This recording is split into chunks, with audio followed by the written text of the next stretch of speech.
네, 시간이 되었으므로 2020년 9월 27일 주일 예배를 성삼위 하나님께 드리도록 하겠습니다. 누가 우리를 그리스도의 사랑에서 끊으리요? 환난이나 공고나 박해나 기근이나 적신이나 위험이나 칼이랴. 기록된 바 우리가 종일 주를 위하여 죽임을 당하게 되며 도살당할 양같이 여김을 받았나이다. 함과 같으니라. 그러나 이 모든 일에 우리를 사랑하시는 이로 말미암아 우리가 넉넉히 이기느니라.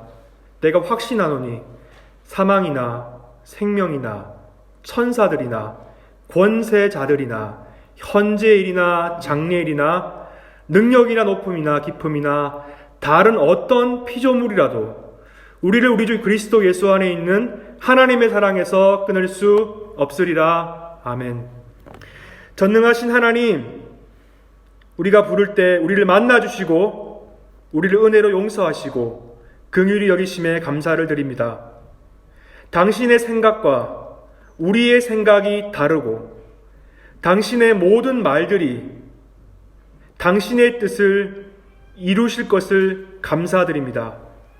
주님, 그러나 저희들의 마음은 언제나 조급하여 우리의 생각과 뜻이 앞서 우리의 욕망으로 살았음을 용서하여 주시옵소서. 당신의 뜻을 우리의 뜻으로 바꾸며 하나님의 마음이라고 말하면서 실제로는 나의 욕망대로 살았음을 회개합니다. 우리의 허탄한 생각과 거짓된 마음, 그리고 우리 마음속에 있는 모든 우상들을 제거하여 주시고 성령의 불로 태워 주시옵소서. 거룩하신 하나님, 그래서 우리의 심령이 깨끗하여지고 정직한 양심이 생겨나고 거짓 없는 마음이 생길 수 있도록 도와주시옵소서. 그래서 당신의 생각이 우리의 삶 속에서 실현되게 하여 주시옵소서. 모든 말씀 우리 주 예수 그리스도의 이름으로 기도하였습니다. 아멘. 네, 오늘 저는 여러분과 함께 더 나은 것들에 관하여라 말씀으로 전도서 4번째 강의 말씀을 나누려고 합니다. 네, 그동안 4주 동안 힘든 시간 버티시느라고 수고 많으셨고요. 예, 오늘 한 번만 더 들으면 이제 안 봐도 되니까요. 조금만 참으시기 바랍니다. 네. 그리스도인이 가지고 있는 궁극적인 목적이 무엇인가라는 질문에 대해서 많은 생각을 할 수 있겠죠. 그런데 과연 그리스도인이 가지고 있는 궁극의 이 땅을 살아가는 동안의 목적이 무엇이냐고 성경에게 묻는다면 성경은 아마도 우리에게 이렇게 말할 거예요. 우리가 성령의 능력을 통하여서 변화가 되어서 내 자신의 능력이 아니라 하나님이 주시는 은혜로서 그것을 믿음으로써 구원받은 그리스도인에게 이 땅을 살아가는 동안에 가장 궁극의 목적, 이 땅에서의 목적이 있다면 그것은 단 한 가지밖에 없습니다. 그것은 어제보다도 오늘이 조금 더 그리스도를 닮아가는 삶, 내가 교회에서 봉사를 조금 더 한다, 내가 뭔가 하나님을 조금 더 잘한다, 도덕적인 삶을 살아간다, 윤리적인 삶을 살아간다, 성교를 좀 더 한다, 아니면 내가 뭔가 선행을 하다, 그러한 것이 아니고 그러한 것은 부차적인 것이죠. 그 모든 부차적인 어떤 결과물에서 본질적인 것은 무엇이냐면 나의 영혼의 나의 삶 전체가 그리스도를 닮아간다는 것일 거예요.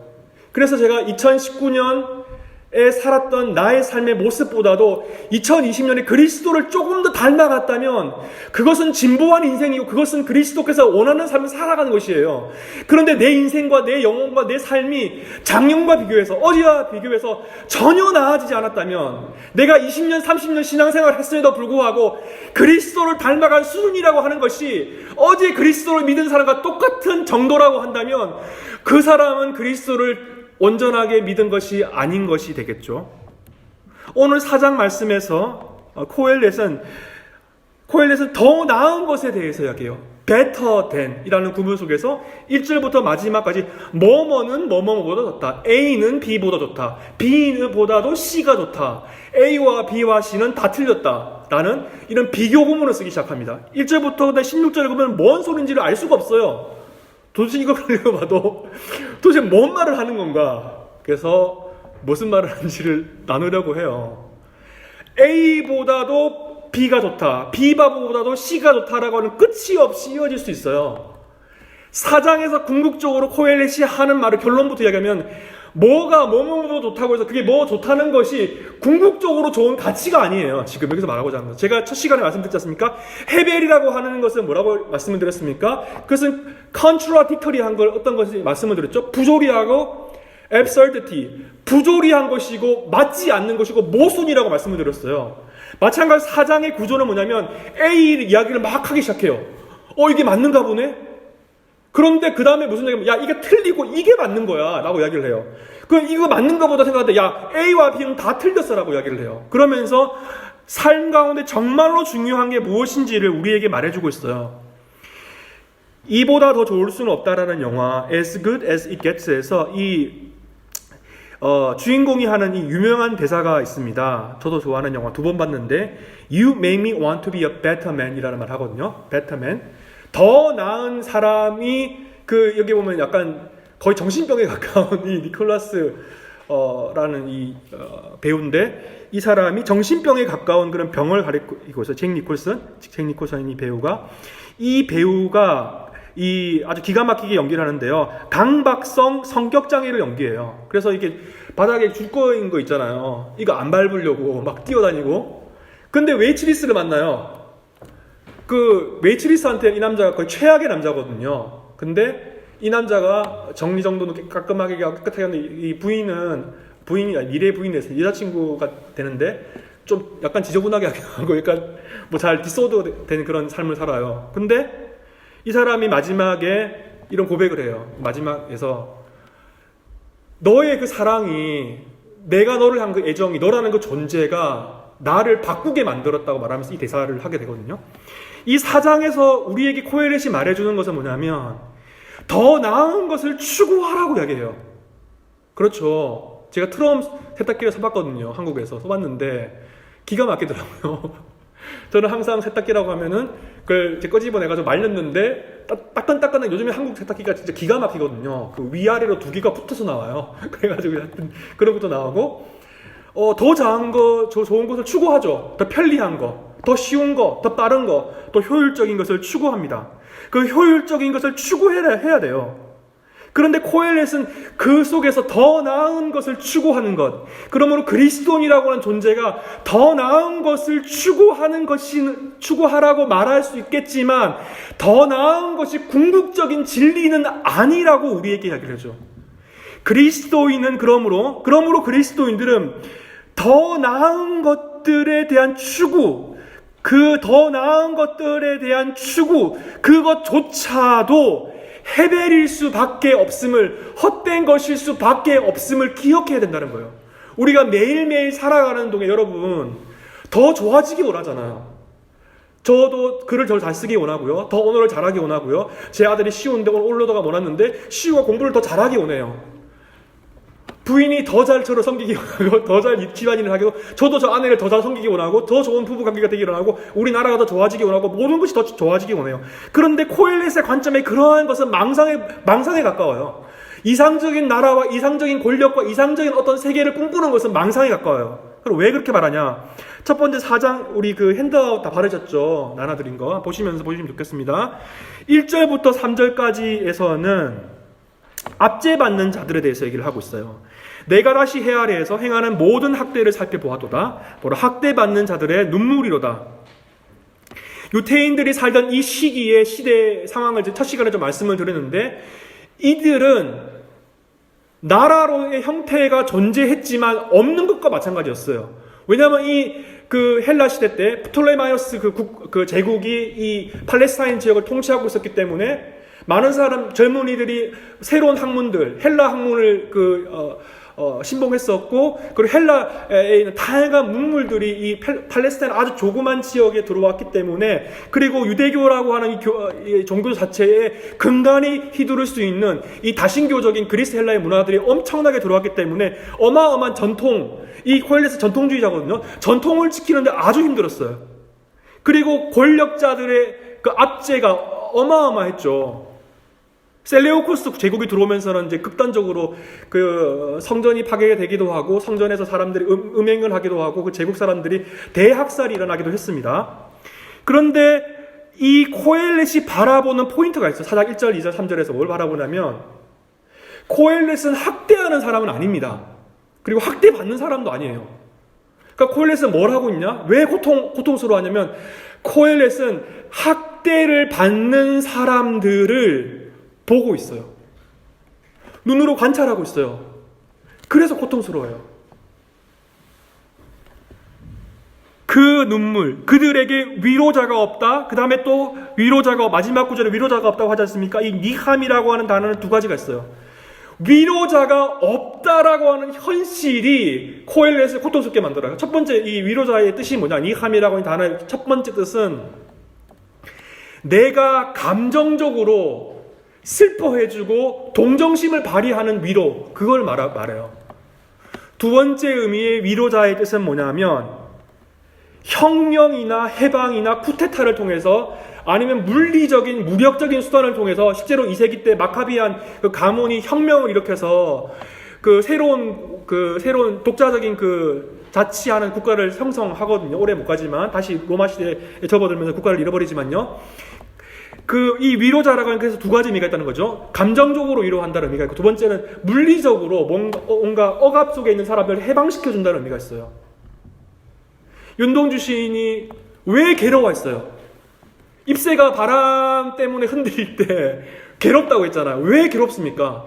자기는 떵떵거리면 잘 살 수 있는데 한국 땅에 고통받는 백성들을 생각하면은 가슴이 미어지고 내가 사는 것 같지가 않고 나의 운명과 민족의 운명이 같은 것인데 나는 잘 살고 있는데 억압받는 민족을 생각할 때 속이 뒤집히고 오장육부가 끊어지는 것 같고 그런 지식인으로서의 가슴 아픈 정서가 있었기 때문에 그런 어마어마한 시들을 지은 것 아니었습니까? 코엘렛도 이런 정서를 가지고 있는 거예요. 억압받는 사람들은 있는데 이들의 학대받는 것으로부터 해방시켜 줄 수는 없는 상황, 자기도 할 수 없고 그 사람들을 위로해 줄 수 있는 사람도 없는 현실인 것이죠. 그러한 현실 속에서 코엘렛은 선택을 해야 돼요. 2절의 말씀 보면 뭐라고 하면 나는 아직 살아있는 자들보다 죽은 지 오랜 자들을 더 복되다 하였으며 그이 둘보다도 아직 출생하지 아니하여 해 아래에서 행하는 악한 일을 보지 못한 자가 더 복되다 하였노라. 감기 걸려가지고요 아픈 거 말고 또 반려견이 죽어서 아픈 그 고통스러운 거 말고 혹은 저기 대상포진 걸려봤거든요. 여러분 대상포진 걸려보셨어요?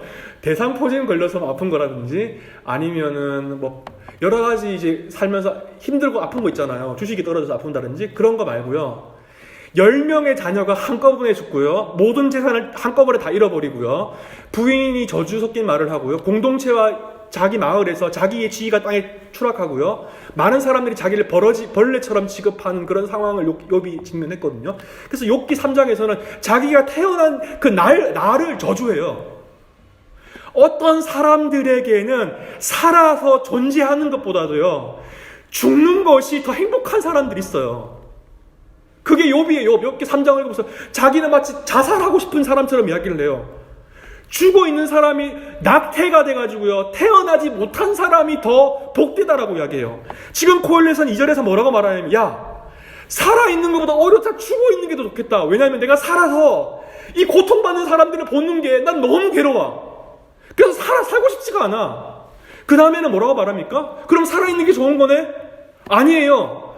사는 것도 죽은 것도 어쨌든 그러한 사람들을 보고 목격하는 것 자체가 너무 힘드니까 아주 내가 존재하지 않는 게 좋았을 것 같아. 내가 존재하지 않았으면 좋았을 것 같아 라고 이야기를 하죠.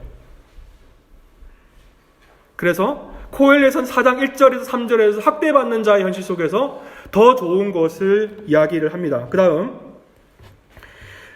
이어지는 구절을 한번 보시면 4절과 5절과 6절을 한번 다 같이 한번 읽어보겠습니다. 시작.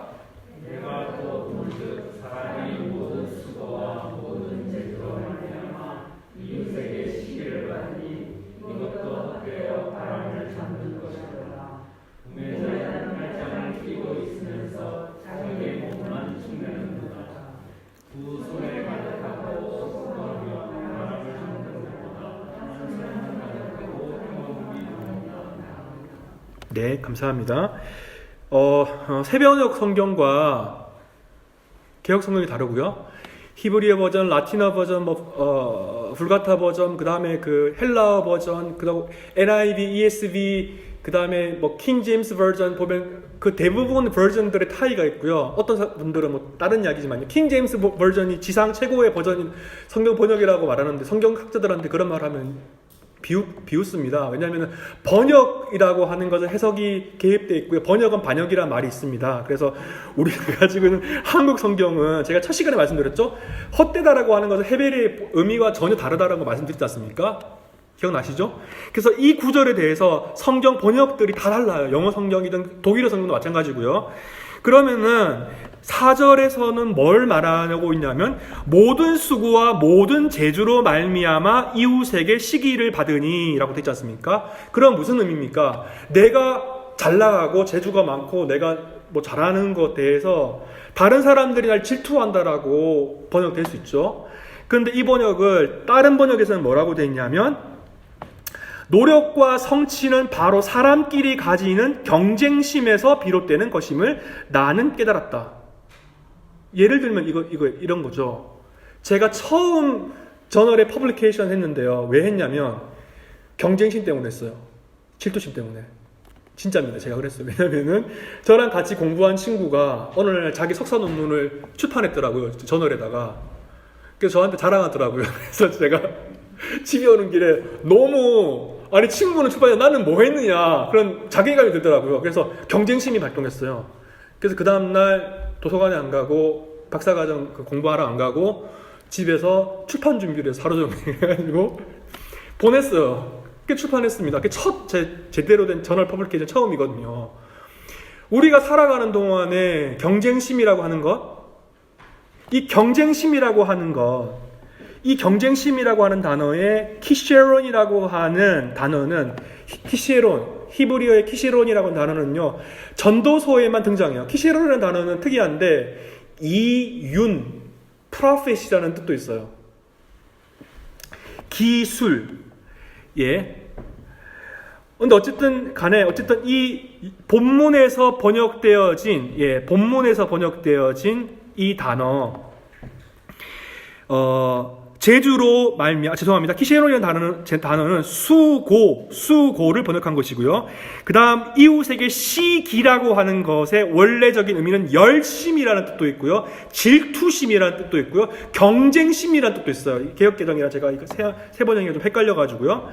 이 단어, 시기라고 하는 단어는 키네아라는 단어예요. 어쨌든 질투심입니다. 질투심. 그래서 이것을 세번역 성경에는 뭐라고 번역했는지 다시 한번 말씀을 드리면 노력과 성취는 사람끼리 가지는 경쟁심이다. 그러니까 내가 경쟁심과 그 질투심을 가짐을 통해서 성취가 발생한다는 거죠. 그렇죠. 여러분 인생을 살아가면서 많은 것 중에서 여러분 왜 성취를 합니까? 왜? 네. 막 내가 옆에 있는 친구랑 이기려고 막 하다 보니까 어떻게든 이기려고 하다 보니까 성적이 잘 나와서 대학 갔네? 그런 거잖아요. 옆집에 순이가 벤치를 몰고 다니는데 걔는 나보다 가난해요. 벤치를 몰고 다녀. 질 수 없지? 나는 더 아우디를 뽑았네? 그런 거 아닙니까? 옆집 사람은 무능한데 어떻게 해가지고 아파트 100평짜리 아파트 사는데 나는 더 잘 사는데 질 수 없지? 그 경쟁심과 질투심 때문에 100평짜리 사잖아요. 저만 그런가요? 네. 여러분들 안 그러신지 모르겠는데 자본주의 사회에서 모든 것들이 경쟁이잖아요. 저도 S모사에서 이러는데 경쟁사에서 제품 나오면 항상 또 비상소집해요. 왜 우리는 저거 못 만들었냐? 그래서 빨리 만들려고 지시가 내려와요. 그러면 또 만들어야 돼요, 그거. 네. 자본주의를 돌아가는 기본적인 동력이죠. 경쟁과 질투심. 코엘렛은 그것이 좋은 것이라고 말하는 것 같아요. 내가 세상을 보니까 진보라고 하는 것은 경쟁심과 질투심 때문에 말하는 것 같아. 그런데 곧 이어서 코엘렛은 뭐라고 말하냐면 이것도 헛되어 바람을 잡는 것이로다. 바람을 잡는 거 뭐라고 했습니까? 바람을 잡는 행위는 어리석음이라고 그랬죠. 어리석은 것이고 이것은 헤벨인 것이야. 이거는 정말 안 좋은 거야. 이거 다른 사람을 이겨먹으려고, 다른 사람을 밟고 짓밟고 내가 조금 성취하고 성공을 이루고, 물론 좋은 경쟁도 많이 있습니다만 코엘렛이 볼 때는 공동체를 무너뜨리는 거예요. 경쟁심 때문에 무조건 반대하고 무조건 다른 사람을 헐뜯고 짓밟는 거, 자기 파괴적인 혹은 공동체를 파괴적인 좋지 않는 것이라고 이야기를 합니다. 그러면 5절은 뭐냐? 우매자는 팔짱을 끼고 있으면서 자기 몸만 축낸다 라고 되어 있는데요. 여기서 손깍지를 낀다라고 하는 의미라고 생각할 수 있는데, 첫 번째 구분에 팔짱을 끼고 있는다의 정확한 표현은 손깍지를 끼고 있다는 의미예요. 그럼 손깍지를 끼고 있다는 게 뭐냐? 게으름입니다. 게으름. 아무것도 안 하는 거. 그 다음, 자기의 몸만 축낸다. 자기 몸만 축내는 열심히 일해가지고 피곤한 건 이게 그게 정확한 의미가 아니고, 이것을 직역하면 뭐냐면 인육을 먹는다의 의미를 갖고 있어요. 내 몸을 뜯어 먹는 거예요. 그러니까 붙여서 설명하면 뭐냐면 손깍지 끼고 아무것도 안 하고 게으른 거예요. 게으르게 있으면 자기 몸을 뜯어 먹어야 된다 이거예요. 앞에서 뭐라고 했습니까? 야, 너무 과도하게 경제하고 질투심에서 과도하게 경제하게 하면은 그거 안 좋은 거야. 그러면 반대 생각할 수 있잖아요. 그러면 잘 놀고 잘 하는 게 좋은 거네. 야, 게으른 거는 더 안 좋은 거야. 그럼 너를 스스로를 파괴하는 행위야. 너 육체를 뜯어먹는 거야. 라는 것이죠. 그러면 부지런하게 살아가라고 말하는 걸까? 그게 아니에요. 그럼 뭐냐? 6절에 나오죠. 두 손에 가득하고 수고하며 바람을 잡는 것보다 한 손에만 가득하고 평온함이 더 나으니라. 여기서 나오는 이 평온함, 이 평온함이라고 하는 이 단어는 여러 가지 의미가 또 가지고 있는데요. 휴식을 의미해요. 휴식과 인내심 그리고 정지. 제 직장 상사가요, 토요일 날 나오는 걸 너무 좋아했어요. 그래가지고 편애의 기준이 뭐냐면 토요일 날 나온 직원과 나오지 않은 직원을 편애했어요. 토요일 날 나오는 직원은 어찌나 좋아하는지. 저는 토요일 날 잘 안 나갔거든요. 왜냐면 교회에 가서 봉사도 해야 되고 뭐 독거노인도 도와야 되고 뭐 교회에서 하는 행사를 많이 했어서 토요일 날에요. 그래서 토요일 날 거의 안 나갔고 휴가도 여름 수련회 가야 되기 때문에 막 썼거든요. 그러니까 저희 상사가 싫어했어요. 이건 딴 이야기지만 어쨌든. 근데 여기서 뭐라고 했냐면 두 손에 가득하게 열심히 최선을 다해서 막 과열하게 그렇게 꽉 채워가지고 일하는 그 삶이 좋지 못하다는 거예요. 더 나은 삶은 뭐냐면 한 손으로 일을 하고 한 손에만 가득하게 일을 하고 수고하고 성취를 하면서 한 손에는 쉼이 있는 삶이라고 하는 거예요. 야, 너 왜 일하니?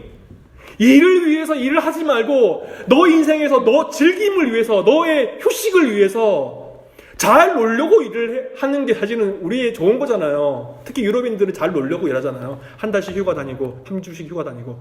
여러분은 안 그런지 모르겠는데 제 친구는 그렇거든요. 제 친구 중에 한 명은. 근데 어쨌든 간에 인내심, 휴식, 어쨌든 질투심이 있고 경쟁심이 있는 그런 인생보다도 더 좋은 인생이라고 하는 거, 그거 휴식이 있는 삶을 살아가는 거야 라는 것이죠. 그러므로 코엘렛은 경쟁심과 게으름의 양극단을 비교함으로써 대조함으로써 궁극적으로 삶을 살아가는 목적이라고 하는 것이 휴식을 위한 것이 아니냐, 과도하게 일하지 말라라고 이해를 하고 있어요. 그러면 4장 7절에서 8절을 넘어가 보겠습니다. 그럼 7절에서 8절까지는 무엇을 말하느냐?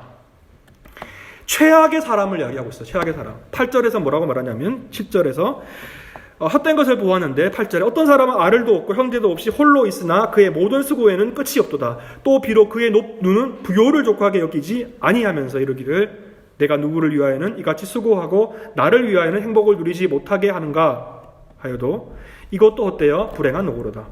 7절에서 8절까지는 뭘 말하냐면 혼자 사는 사람의 수고로움에 대해서 얘기돼요. 그 탈무드에 보면 이런 이야기가 있습니다. 격언이 있습니다. 1m 그 유태인의 탈무드 있잖아요. 지혜의 말들이 있는 1m 담벼락보다 100m 담벼락이 더 낫지 않다, 좋지 않다라는 말이에요. 예.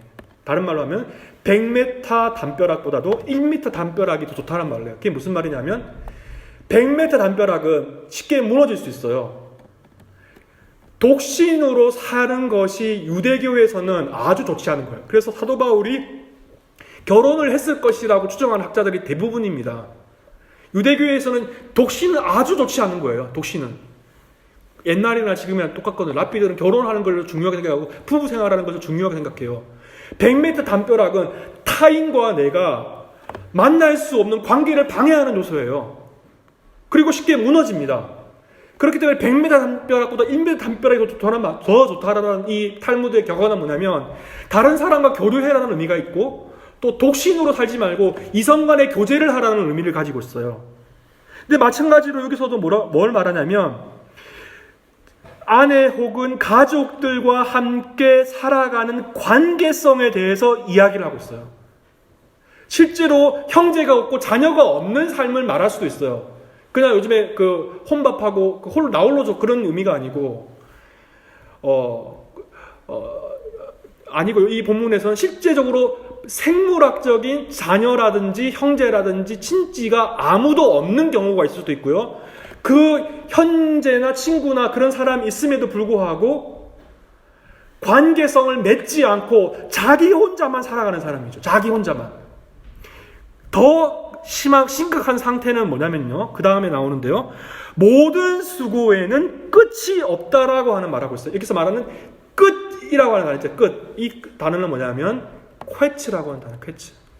이건 종말이라고 하는 의미를 갖고 있어요. 끝. 쾌츠 끝.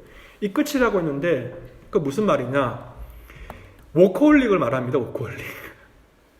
아침, 점심, 저녁 밤까지 일하고 토요일로 일하는, 노동과 수고가 끝이 없이, 그 바운더리가 없이 계속 일하는, 기계처럼 일하는, 워커홀릭처럼 일하는 그 사람을 이야기해요. 근데 더 최악은 뭐냐, 그 다음 구절에 나오는데 뭐요? 이 사람은 자기의 눈과 자기의 성취에 대해서 만족함이라고는 전혀 없는 사람이에요. 만족이라고는. 그런데 이 사람은 뭐라고 말합니까? 야, 그 구절에, 다음 구절에 나오죠. 나를 위하여는 행복을 누리지 못하게 하는가 해도 누구를 위하여 같이 수고하고. 무슨 말입니까? 야, 내가 이렇게 열심히 일하는데 도대체 누구를 위해서 일하는 거냐? 내가 몸 상해가면서 20대부터 80대까지 몸을 상해가면서 이렇게 열심히 일했는데 내일 죽게 생겼는데, 그럼 내 인생이 60년 동안 내가 일한 건 도대체 누구를 위해서 일을 했냐 이야기예요. 그리고 내가 나를 위하여는 행복이 없다. 타인을 위해서 한 게 나를 위해서 일을 한 건데 나에게 아무런 행복도 떨어지지 않는데 왜 내가 무한대의 노동과 수고를 하고 있느냐는 거예요. 여러분 4장 1절부터 16절까지 보시면요, 뭐뭐는 뭐뭐보다 좋다가 계속 나옵니다. 뭐뭐는 뭐뭐보다 좋다, 뭐뭐는 뭐뭐보다 좋다 나오는데, 단 한 패시지 7절에서 8절까지는 뭐뭐는 뭐뭐보다 좋다가 하나도 없어요. 그리고 7절에서 8절에는 앞부분과 뒷부분에 좋지 헛된 것이다, 불행한 노고다라는 말이 반복해서 나와요. 그건 무슨 의미입니까? 이 7절과 8절은 4장 전체 구조에서의 정 가운데 있어요. 그럼 이것을 가장 중요하고 강하게 이야기하고 싶어 하고 있거든요.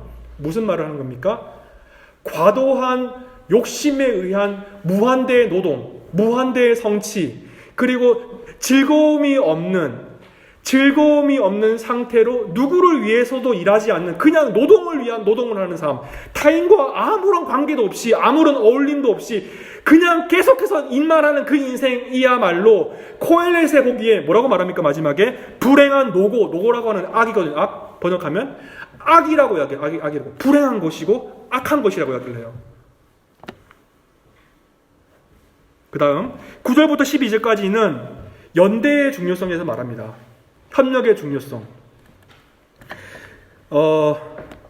두 사람이 한 사람보다 나음은 그들이 수고함으로 좋은 상을 얻을 것임이니라. 식스시그마라고 하는 제가 있던 기업체에서 하는 프로그램이 있었거든요. 식스시그마는 공정률 제로를 만드는 프로그램이에요. 공정률에서 그 불량률 제로를 만드는, 어떠한 태스크가 주어지든지 간에 그 속에서 불량률을 제로로 만드는 거거든요. 기업체라고 하는 것은 더 많은 효율을 추구하죠. 여기서 말하는 것은 효율, 그것만을 의미하는 것은 한술적인 효율만을 추구하는 것은 아니에요.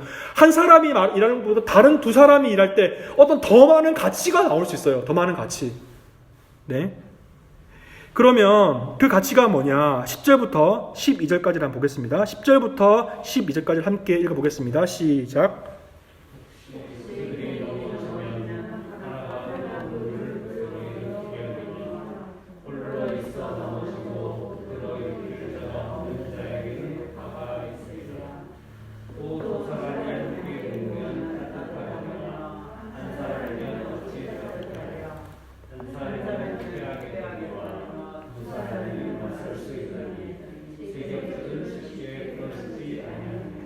네. 제가 아는 형이랑 제가 시카고에서 3년 반을 살았는데 북쪽에 살았는데 거기는 부유한 유태인 부자 동네가 있어요. 미국에서 32번째로 부자 동네가 있는데 조금만 시티 쪽으로 들어가면은 엄청 가난한 흑인들이 많이 사는 동네가 있는데요. 똑같은 미국 땅인데도 미국에서 사신 분들은 잘 아시겠지만 지역에 따라서 편차가 아주 많습니다. 스위스는 그런 게 거의 없지 않습니까? 차 타고 가는데 흑인이 차를 세우고 내리라고 해요. 총 들고 내리라고 하고 그게 일상으로 일어나는 곳이거든요. 스위스 사람들은 상상도 할 수 없죠. 거기서 그런 일이 일어나는 게. 그런데 광야 고대 사회는 뭐 경찰이나 이런 게 없어요. 시큐리티 없습니다. 동네에 뭐 폴리스가 돌아다니고 그런 게 없어요. 광야는 아무도 없죠. 사람이 살 수 없는 곳이에요. 그런데 한 사람이 그곳을 여행한다고 생각해 보세요. 어마어마한 위험에 도달하고 있지 않습니까? 코엘렛은 그 광야를 걸어가는 여행의 이미지를 그리고 있어요. 야, 한 사람이 여행하면 위험하고도 죽을 수도 있어. 첫 번째 뭐를 말하냐면 위험에서 건져준다는 것에 대해서 이야기를 해요. 한 사람보다도 두 사람이 더 좋다, 더 낫다, 연대가 중요하다. 왜? 첫 번째, 위험에서 건져주기 때문에. 광야길을 가다가 구덩이를 만나서 거기 떨어질 수도 있잖아.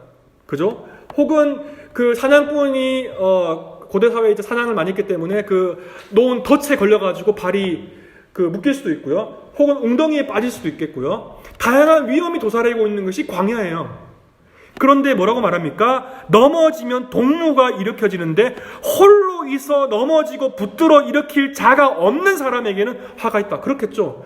조그만 어떤 문제만 발생해도요. 어디 고립되거나 만약에 사막이나 광야를 걷는데 길을 잃었다고 생각해 보세요. 길을 잃었으면 그냥 끝나는 거예요. 뭐 GPS가 있는 것도 아니고. 위험에서 건져준다. 두 번째는 뭡니까? 광야를 걸어가는 사람, 두 사람이 팔레스타인 광야를 걸어갈 때, 두 사람이 걸어갈 때 좋은 점, 두 번째는 온기를 전달해 주기 때문이에요. 뭐냐? 11절에 보면은 두 사람이 함께 놓으면 따뜻하거니와 한 사람이면 어찌 따뜻하랴. 내가 가지고 있는 온기와 옆 사람이 가지고 있는 온기는 똑같은 것이죠. 똑같은 에너지를 가지고 있어요. 그런데 잘 때 밤에 온도가 떨어지기 때문에 같이 안고 자게 되면은 온도가 올라가고 생명을 유지할 수 있지 않습니까? 그렇기 때문에 위험한 상황에서 온도를 나누는 행동은 서로에게 큰 도움이 되죠. 세 번째는 뭐냐면 적의 위협에 맞설 수 있어요. 강도의 위협을 했을 때 한 사람이면 패하겠거니와 두 사람이 맞설 수 있다. 강도의 위험에서 이길 수 있다. 이렇게 해서 한 사람보다는 두 사람이 함께 하는 것이 위험한 상황을 더 이겨내기 쉽다라고 하는 것이죠. 그 다음 세 겹줄은 쉽게 끊어지지 않는다는 이 표현은 어떤 표현이냐면, 두 명이서 더 많은 시너지를 낼 수 있다면 3명이면 3개면 얼마나 더 큰 에너지를 낼 수 있겠냐고 이야기해요. 그렇기 때문에 정리해보자면 9절부터 12절까지는 연대의 중요성을 말하고 있어요. 마지막으로 13절부터 마지막 9절은 여러분 간단하게 정리를 해본다면 시간 관계상 저를 한번 보세요. 여기 나와 있는 마지막 패시지의 내용은 이렇습니다. 정리해본다면 이런 이야기를 떠올릴 수 있겠어. 이 내용을 보고 어떤 내용이냐면 사울이 있습니다. 사울이. 하나님은 사울을 버리시고 젊은 다윗을 선택하셨죠. 왜 그랬습니까? 사울은 하나님이 하지 말라고 한 행위를 했어요. 그래서 사무엘이 찾아가서 하나님이 너를 버렸다고 했어요. 그리고 또 다른 사람에게 기름 붓죠. 그게 다윗입니다. 그런데 사울과 다윗의 관계가 결정적으로 틀어지고 그 어마어마한 왕위 쟁탈전이 시작된 시점이 있어요. 언제입니까? 다윗이 물맷돌로 골리앗 죽인 다음에 전쟁 영웅은 누가 됐습니까? 사울이 아니었어요. 사울은 어마어마한 직투심으로 붙어가지고 악신이 들려가지고 다윗을 죽이려고 하죠. 그 시점부터. 사람들이 어떠한 노래와 같은 것을 만들어가지고 누구를 찬양했습니까? 다윗을 찬양했어요. 사울이 아니라. 군중들은 사울이 아니라 다윗을 찬양했죠. 그런데 아주 많은 시간이 지나서 누가 나왔습니까? 압살롬이 나왔어요. 압살롬은 키가 크고 성경에 의하면 아주 잘생긴 인간이었어요. 뱀처럼 사악한 사람이지만 엄청난 인기를 끌었어요. 많은 사람들이 압살롬의 편에 섰어요. 그리고 다윗은 예루살렘에서 도망갔죠. 다른 데로. 물론 다시 돌아왔지만. 솔로몬이 정치를 잘못해가지고 다음 세대에 또 누가 나왔으면 또 다른 왕이 나오고 또 나왔지 않습니까? 여기서 13절에서 16절은 이런 이야기입니다. 13절에 한번 읽어보시면 아시겠지만 늙고 더 둔해서 경고를 더 받지 못한 왕이 있었어요. 이 사람의 특징은 뭐냐면 늙은 왕이에요. 그리고 다른 사람의 경고와 충고를 듣지 않는 사람입니다. 충고를 듣지 않는다라고 하는 말, 충고를 들어라고 하는 말이 제일 많이 나온 곳은요, 잠언이에요. 지혜로운 아들들은요, 충고를 듣습니다. 그러면 이 젊은이는 어떤 젊은이라고 되어 있습니까? 성경에 지금 이 젊은이는요, 지혜로운 젊은이에요. 잠언에서는요, 젊은이들에게 지혜가 없어요. 제가 첫 시간에 말씀드렸죠? 노인들에게 지혜가 있습니다. 근데 여기 정반대 이야기를 하고 있죠? 근데 중요한 스토리를 여러분 읽어보시면 나중에 아시겠지만 정리를 해서 설명을 드리면, 감옥에서 이 젊은이가 나와가지고요, 왕이 됐어요. 왕이. 정치 시스템이 바뀌었어요. 한번. 새로운 왕이 됩니다. 그런데 그 젊은 왕이 있는, 여기는 다른 번역을 지금 채택해서 제가 설명을 드리는 건데요. 이 젊은 왕이 왕인 시간 동안에도 가난한 사람이 또 나왔어요. 가난한 아이가 태어납니다. 그런데 그 다음 15절에 보면 뭐라고 하냐면요, 인생들이 왕의 다음 자리에 있다가 왕을 대신하여 일어난 젊은이와 함께 있고, 늙고당에 물러나고 젊은이가 왕이 되는데, 젊은이가 왕이 되는데 가난과 빈곤의 문제를 해결하지 못했어요. 근데 대중들이 어떻게 했냐면 그 다음에 나타날 왕 뒤에 줄을 선 거예요. 줄을. 이 젊은 왕이 좋은 왕이건 나쁜 왕이건 상관없어요. 그 다음 왕에 줄을 섭니다. 그 다음 뭐라고 말합니까? 16절에 그의 치리를 받는 모든 백성들이 무수하였을지라도 후에 오는 자들은 그를 기뻐하지 아니하리니. 이것은 이런 게 아니에요. 박근혜가 좋은 대통령이었다, 좋지 못한 대통령이어서 그 사람이 탈핵당했고, 문재인 대통령이 좋은 사람이었고 좋은 사람이 혹시 아니어서 그 사람보다도 인기가 떨어지고 그 다음 대통령을 선택한다, 그런 말이 아니에요. 버락 오바마를 좋아하는 사람도 있고 안 좋아하는 사람도 있겠지만, 버락 오바마의 마지막 때 어떤 많은 사람들이 그 다음 트럼프를 좋아하게 될 수도 있고, 트럼프 대통령이 마지막 때 트럼프도 다른 누군가를 좋아할 수 있겠죠. 여기서 중요한 포인트는 뭐냐면 반복이에요. 반복.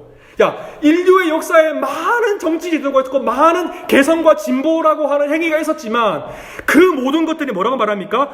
여기서 그를 기뻐하지 아니하였더라. 그것이 반복되고 있다는 거예요. 권력은 생겼다가 없어지죠.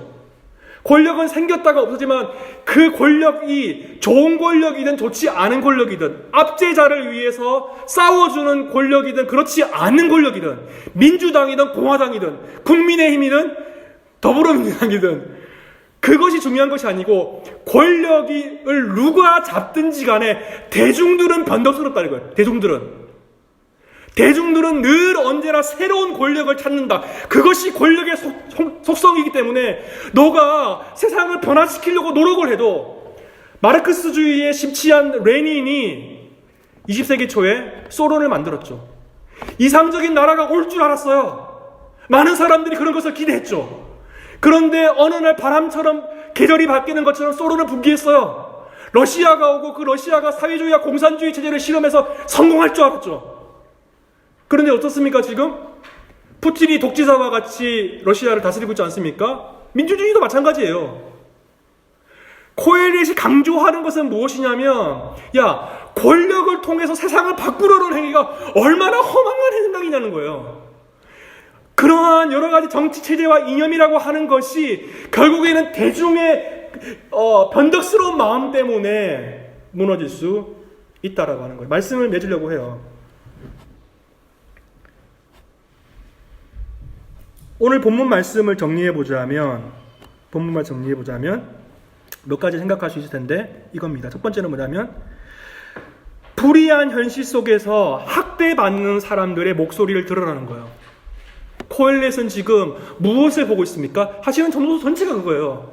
학대받는 사람들의 현실을 보고 있어요. 짓밟혀 있는 사람들, 망가져 있는 사람들, 그 현실을 보고 있어요. 두 번째, 노동과 성취라고 하는 것은 파괴적인 방식으로 이루어져서는 안 된다는 거예요. 쉼이 있어야 된다는 거예요. 나를 파괴하고 공동체를 파괴하고 질투심과 경쟁심에서 무한 경쟁 속에서 누군가를 짓밟으면서 그렇게 하면 안 된다. 여러분 좋은 정말로 가치 있는 기업들이 애플이라든지 아니면은 뭐 여러 가지 세계적인 기업이 있지 않습니까? 거기에 보면 사원이 있어. 사원 컴퍼니의 중요한 가치와 이념이 있습니다. 보편적인 이념들이 이념들이 있죠. 노동이라고 하는 것, 성취라고 하는 것은 남을 파괴하고 나를 파괴하고 파괴적인 방식으로 이루어지면 안 됩니다. 세 번째는 뭐냐면 고독이라고 하는 것, 관계성이 없는 상태에서 고독하게 살아가는 것은 또 파괴적인 것이고 어리석은 것이에요. 네 번째는 뭐냐면 연대하는 것이 중요하다고 이야기해요. 혼자서 무엇인가 일을 이룰 수 없어요. 여러분 베른에서요, 한국 사람 중에 혹은 스위스 사람 중에 어쨌든 베른에서 교회를 왜 다닙니까? 스위스에서 많은 사람이 교회를 왜 다닙니까? 신앙생활을 혼자 할 수 없잖아요. 누군가 같이 해야 되잖아요. 그래서 교회 오잖아요. 연대하는 것은 중요하다는 것이죠. 다섯 번째는 뭐냐면 이 세상의 정치 권력이라고 하는 것도 결국 그게는 마지막에 뭐라고 했습니까? 헤벨이라고 말해요. 헛되어 바람을 잡는 것이다. 정치 권력이라고 하는 것도 끊임없는 패턴 속에 있는데 헤벨 속에 놓여 있다라고 하는 것이죠. 압제받는 사람들에게 위로가 없고, 그리고 경쟁심 속에 살아가는 사람들, 게으름 속에서 연대하지 않고 하는 사람들. 그러면 마지막으로 정리를 해본다면 저를 한번 보시면 연대하는 것이 중요하다고 말하는 걸까? 그렇지 않아요. 많은 사람들이 더 많이 연대하면 연대할수록 그 연대하고 다수의 대종이 만들어졌을 때 그 사람들이 요구하는 것이 절대적인가요? 항상 군주의 요구는 옳은가요? 그렇지 않죠. 마지막에 봤죠? 그렇지 않다라는 것이죠. 4장 전체를 정리해 본다면 이거예요. 정치 권력, 그리고 무언가 변화시키려는 노력들, 더 나은 것을 추구하는 가치는 존재해요. 정의를 추구해야 돼요. 학대받는 사람들 도와줘야 돼요. 연대해야 돼요. 그런 가치들을 추구해야 돼요. 그런데 코엘렛은 우리에게 경고하고 있어요. 우리 개개인이 경고하고, 무엇을 경고하고 있냐면, 야, 너가 매일매일 중요하다고 생각해서 매일매일 밥 먹고 자고 중요하고 더 좋아지려고 뭔가 더 좋아지려고 사회 속에서 개인적으로 좋아지려고 추구하는 것이 있지. 그 추구하는 것, 그것은 헛된 것이고 허상일 뿐이야. 그림자일 뿐이야. 더 좋아지는 것은 존재하지 않아. 더 좋아지는 것은 존재하지. 그렇다면 무엇을 본질적으로 추구해야 되냐? 이 사장에는 나오지 않아요. 코엘에 쓴 것이 여호와를 경외하는 것이라고 이야기를 해요. 그리고 삶 속에 하나님이 주시는 기쁨을 누리는 것이라고 이야기를 합니다. 그것이야말로 코엘렛이 우리에게 말하고 싶은 것이에요.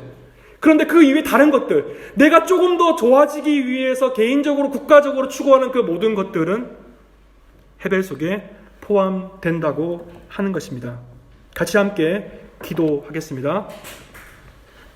하나님 감사합니다. 오늘 이 말씀을 통하여서 우리에게 말씀하여 주시니 감사합니다. 하나님, 우리가 좀 더 편해지기 위해서, 좀 더 나아지기 위해서 많은 것을 하였습니다. 또 이 세상을 살아가면서 이 세상 속에서 더 많은 것을 추구하였습니다. 그러나 주님, 우리의 추구와 지혜가 허상이었음을 보게 됩니다. 하나님, 영원한 하나님의 나라를 추구할 수 있도록 인도하여 주시옵소서. 하나님, 우리가 시스템을 바꿈으로써 세상을 바꿀 수 없다는 사실들을 알고 있습니다. 한 사람 한 사람이 예수 그리스도를 믿음으로 하나님의 나라가 오는 것을 믿습니다. 또한 주님, 그러한 영원한 나라를 꿈꾸어 봅니다. 하나님, 이 땅 가운데 그림자를 쫓는 삶을 살지 않게 하여 주시옵소서. 하나님, 영원한 나라, 하늘 위에, 해 위에 있는 세상을 쫓을 수 있는 지혜를 허락하여 주시옵소서. 감사하며 예수님의 이름으로 기도하였습니다. 아멘.